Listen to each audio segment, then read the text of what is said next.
세종대왕. 만일 우리 글이 없다면 어떻게 될까요? 글을 읽을 수도 없고 쓸 수도 없어 정말 답답할 거예요. 지금은 한글이 있어 아무런 어려움이 없이 살지만 옛날에는 우리 글이 없어 한자를 빌려 썼기 때문에 백성들 중에는 글을 모르는 사람이 많았습니다. 이를 안타깝게 여기어 누구나 쉽게 쓸 수 있는 우리나라 글, 한글을 만들어낸 분이 바로 세종대왕입니다. 조선의 4대 임금님이지요. 세종대왕은 지금으로부터 590년쯤 전에 한성의 대궐 안에서 태어났습니다. 태종 임금님의 셋째 아들로 충녕이라 불렸어요. 충녕은 아주 슬기롭고 똑똑했습니다. 3살 때의 일이었어요. 세자인 큰형이 글 선생님 앞에서 붓글씨를 쓰고 있었습니다. 옆에서 보고 있던 충녕이 형, 이 글자 잘못 썼어 하고 말하는 거예요. 글 선생님은 깜짝 놀라셨지요. 정말 잘못 쓰여 있었어요. 언제나 옆에서 보아온 충녕은 자신도 모르게 글자를 알게 된 것입니다. 충녕은 어릴 때부터 한번 보거나 들은 것은 절대로 잊어버리지 않았습니다.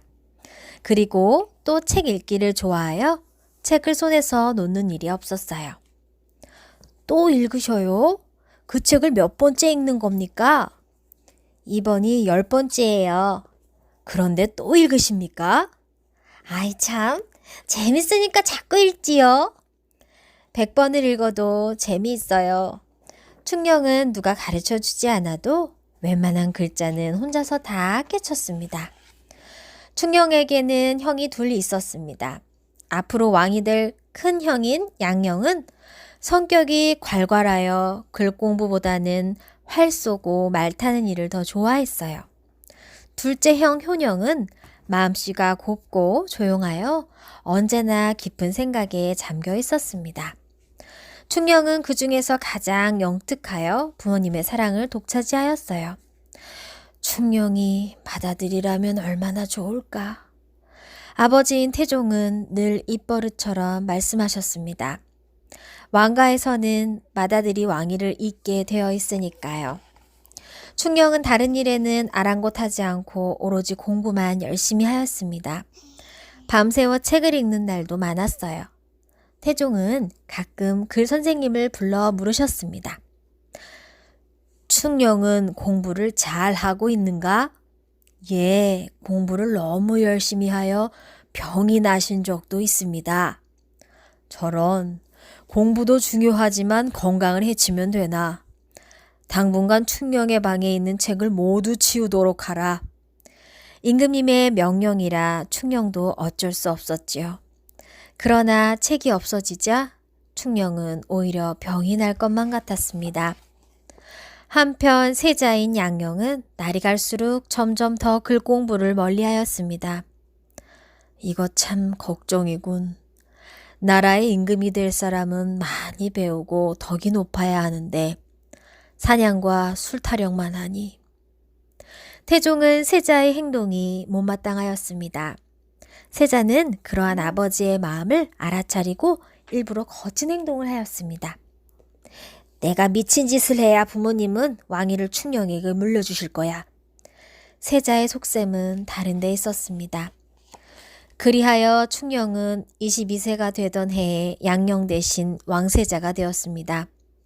태종 임금님은 충녕이 왕세자가 된 지 2달 만에 왕위를 물려주겠다고 발표하셨습니다. 곧이어 경복궁 긍전전에서 새 임금님의 즉위식이 있었어요. 태종은 세자의 손을 잡아 옥좌에 앉혔습니다. 마침내 조선의 제4대 임금님인 세종대왕이 왕위에 오른 것이지요. 만세! 만세! 나라의 백성들은 모두 슬기롭고 어진 새 임금님이 왕위에 오른 것을 진심으로 기뻐했습니다. 이제는 모든 게 다 나한테 달려있다. 나라를 잘 다스리려면 훌륭한 인재를 길러내야 한다. 세종대왕은 집현전을 크게 늘리고 명령을 내리셨어요.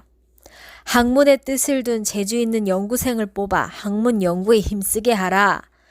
집현전의 연구생 수는 점점 많아지고 세종대왕은 나란히를 보는 틈틈이 찾아와 격려를 아끼지 않으셨습니다. 어느 겨울날 늦은 밤이었어요. 책을 읽고 계시던 세종대왕은 집현전에 불이 켜져 있는 것을 보셨습니다. 이 추운 한밤중에 아직까지 자지 않고 있는 사람이 있구나. 누구인지 가서 보고 오너라. 집현전을 다녀온 내관이 아래였습니다. 신숙주의옵니다. 추울 텐데 그 옆에 가서 있다가 잠이 들면 나한테 알리도록 하라. 이튿날 아침 잠에서 깬 신숙주의 몸에는 임금님의 겉옷이 덮여 있었습니다. 아, 내가 잠든 사이에 몸소 다녀가시다니. 신숙주는 고마운 마음에 뜨거운 눈물을 흘렸어요. 이 소문이 나자 학자들은 임금님의 은혜에 보답하기 위해 더욱 학문 연구에 힘썼습니다. 그래서 백성들을 위한 여러 가지 책이 쏟아져 나왔지요. 농사 짓는 책, 병 치료하는 책, 집짐승 기르는 책 등이 나와 백성들은 기쁨을 감추지 못했습니다. 그뿐만 아니라 갖가지 편리한 기구도 만들었어요. 추구기를 만들어 빗물의 양을 잴 수 있게 되었어요. 또 물시계와 해시계도 만들어 시간을 잴 수 있게 되었습니다. 음악을 좋아하는 세종대왕은 편경이라는 새 악기를 비롯하여 많은 악기를 만들어냄으로써 우리나라 국악의 바탕을 이룩하셨지요. 경복궁에서 새로운 악기의 아악 소리가 흘러나오면 세종대왕은 자신도 모르게 환한 미소를 지으셨습니다. 세종대왕이 하신 일은 이루다 말할 수 없이 많지만 그 중에서도 가장 빛나는 건 훈민정음, 다시 말해 한글을 만드신 일입니다. 우리 글이 없어 중국의 한자를 빌려 쓰다니 부끄러운 일이요. 한자는 어려워 온 백성이 깨치기엔 힘든 것 같소. 모두 나와 함께 배우기 쉬운 우리 글을 만들어 봅시다. 세종대왕의 뜻을 안 학자들은 미처 깨닫지 못한 훌륭한 생각에 머리를 조아렸습니다. 이와는 달리 몇몇 학자들이 한자가 있는데 왜 썩 글자를 만드시렵니까? 오히려 중국에서 알면 노할지도 모릅니다. 하고 반대를 하자 세종대왕은 크게 화를 내셨어요. 우리가 의리글을 만들겠다는데 남의 나라에서 무슨 말을 한단 말이오? 세종대왕은 밤낮을 잊고 연구에만 열중하셨지요.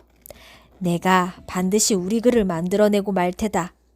집현전 학자들과 함께 온갖 어려움을 딛고 이윽고 우리나라 글, 한글을 만들어내셨습니다. 1446년 세종대왕은 온 나라 안의 백성들에게 훈민정음을 발표하셨습니다. 백성을 위하는 어진 마음으로 32년 동안 나라를 다스렸던 세종대왕은 우리들의 가슴속 깊이 오래 남아있을 겁니다.